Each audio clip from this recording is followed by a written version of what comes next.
Drew came back in Saturday night, played back-to-back. Just your thoughts on seeing him through 120 minutes last weekend? Yeah, no, I was excited about his body of work and the 120 minutes that he did play. Started with practice, his preparation, and his focus leading into Friday. And he gave up 2 goals each night. He gave us a chance to win both nights. And again, that's what you need, especially when you're playing NCHC hockey here. So, the focus is for him and as well as our group here to play to that level again, going into Miami and giving us a chance to be solid defensively and as a chance to win. What are your thoughts about seeing Miami again? You saw him once, but a little bit different lineup with Savage and Yep. Quebec coming back. Yeah, no, a couple of good players that are back in their lineup. I thought we played from the drop of the puck on Friday night here with a mindset and a purpose consistently through our lineup, and then not as much on Saturday night. And obviously there was urgency in their game, but this is a team that's hungry. They're a team that plays with a lot of urgency, and they play well in their rink. And they've given other teams problems. St. Cloud goes in there, wins Friday night, and then the Miami beats them 5-0 on Saturday night. And so it's a situation here where it is the NCHC, and it doesn't matter if it's Miami or St. Cloud or whoever it is.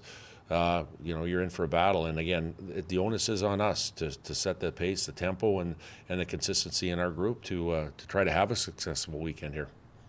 You guessing Schmaltz is available? He's playing. Yep, he's back on the line, and he's playing, and he practiced the whole week. How does that change the lineups to have another center? Well, it gives us obviously a little bit more depth. I think one thing that we've been kind of inconsistent compared to previous years is our face-off percentage, and it always magnifies when if you're 50%, you win half your draws, but it seems like a lot of times in our D zone we lose face-offs, whether it's on our PK or 5-on-5, and it really magnifies when that happens. But to have a guy like Jake Schmaltz back in, I think it helps and solidifies us to be more consistent in the dot. How is Dane Montgomery handled this year? It's got to be tough for him to deal with. That's a great question. Dane's an unreal person, and I thought last year he gained some traction. I know he scored a big goal in Duluth for us. As a young guy or a first-year guy coming into our lineup here, and I feel for him. It's at the end of the day, he's battled an injury issue, a problem here, and he's handled it the right way. He's such a team-first guy, and he's at every meeting, he's at every practice, he's sitting in the stands watching practice. I know it's killing him, but at the end of the day, getting through adversity is something that I know he can deal with, and we're going to help him deal with that side of it. So even though he isn't part of our group on the ice per se in practice or games, he is still with us through every day of meetings and different scheduled things that we go through, and again, we'll keep grinding away, and he'll be hopefully we can be available one day for us to play. How nice maybe a change of pace just being on the road now for you guys?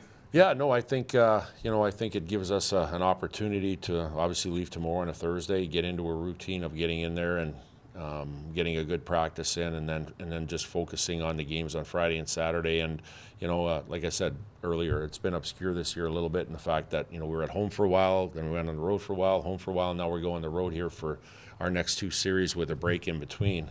So at the end of the day here, it doesn't change a whole lot as far as kind of our mindset, but it does change the way I think we I think approach the weekend here, being on the road and making sure that you play a simple, hard game and playing a good road game that gives you a chance to win and not beat yourself.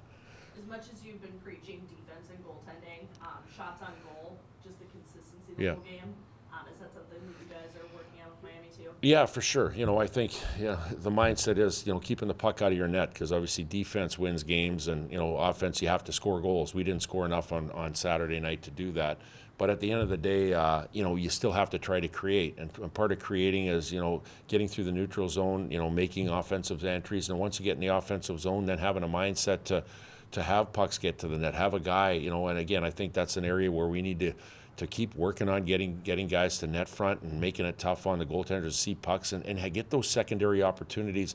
Like you got to face it, whatever level you're at. Very rarely goals are scored by tic-tac-toe goals or pretty goals. the goals that are scored consistently, I'd say 75+%, are the ones that are laying in the slot area, and that's just a willingness to 50-50 puck battles to get there. And again, our guys have done it, but we got to do a more consistent job of doing that to get more, I guess, offensive looks and goals scored. Good. Thank you.